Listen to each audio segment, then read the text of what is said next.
Գյուրջան Կասկադ, հասանելի բնակարաններ 65 ամիս մարման ժամկետով։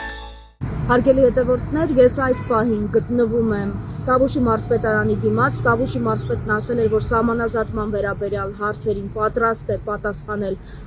իր աշխատասենյակում։ Այսօր հարցազրույց ասել էր կտա, ինքն այստեղ չի։ Հիշեցնեմ, մենք հետաքրքրվում ենք, թե Տավուշում հաջորդը որ հատվածներն են այսպես կոչված սահմանազատվելու, որ հատվածներն են տրվելու հակառակորդին։ Ինչ վերաբերում է Կիրանցում տեղի ունեցած Գեղամ Նազարյանի հետ տեղի ունեցած միջադեպին, բայց ես չէի ասի միջադեպ, ես կասեի Գեղամ Նազարյանի հերթական հարձակմանը ինձ ուղղված եւ ոչ միայն այս անգամ ինձ, նախ միջադեպի մասին խոսելուց առաջ ուզում եմ ասել Հավերժ Փարք նրա որդու հիշատակին, հայրենիքի համար զոհված մեր բոլոր տղաների հիշատակին, բայց այնուամենայնիվ կան հայրեր, որոնք իրենց այսպես են պահում։ Հիմա ասեմ, թե ինչ էր եղել։ Տավուշի թեմը հայտարարություն էր տարածել այն մասին, որ տեղի ունենալու Սուրբ Երրորդություն եկեղեցու, վերանորոգված եկեղեցու օծման արարողությունը։ Ես բնականաբար Կիրանցում պարբերաբար իրադարձությունները լուսաբանող լրագրող որպես այս իրադարձությունները ուզում լուսաբանել, բացի այդ ինձ բնակիչները նաև հրավիրել էին, այսպես ասած, որպեսզի գամ տեսնեմ եկեղեցին վերանորոգված, ինչպես տեսակ ես գնացել եմ։ Եվ ճանապարհի կեսից հասկացանք, որ Փաշինյանն էլ է գալու, չնայած երեք երբ քննարկում ենք նույն նաև որոշ բնակիչների հետ, մտածում ենք, որ հաստատ չի գալու, որովհետև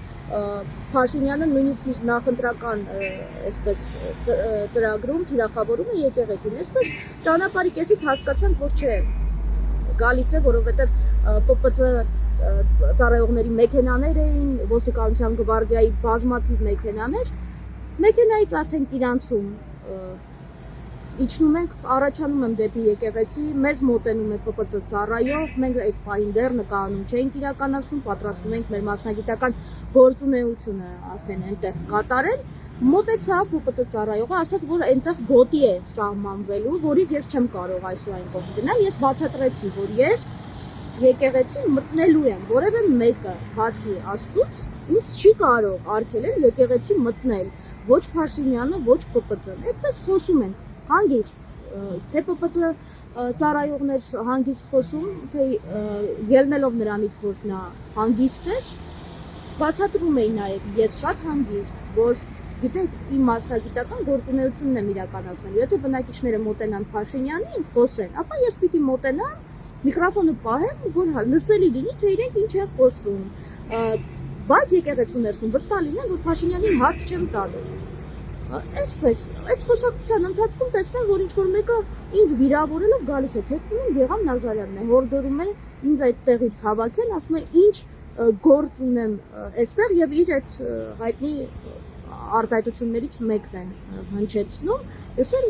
արդեն այդ ժամանակահատվածում թեքվում ասում եմ, իսկ դուք ինչ իրավունքով եք եկել։ Ձեր որդու այդ ժամանակահատվածում արդեն ասում եմ, որ ձեր որդու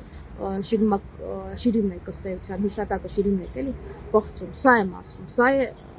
սա է եղել։ Հետո Գեղամ Նազարյանը սկսում է ասել, որ ես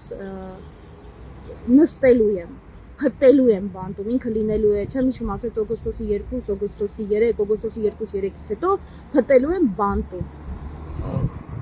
Սա է եղել, որից հետո սկսեց ասել, որ անբարոյականություն է, լրագրություն չէ եւ այլն, բայց ես ուզում եմ Գեղամ Նազարյանին հիշեցնել, որ ինքը բազմիցս հենց իմ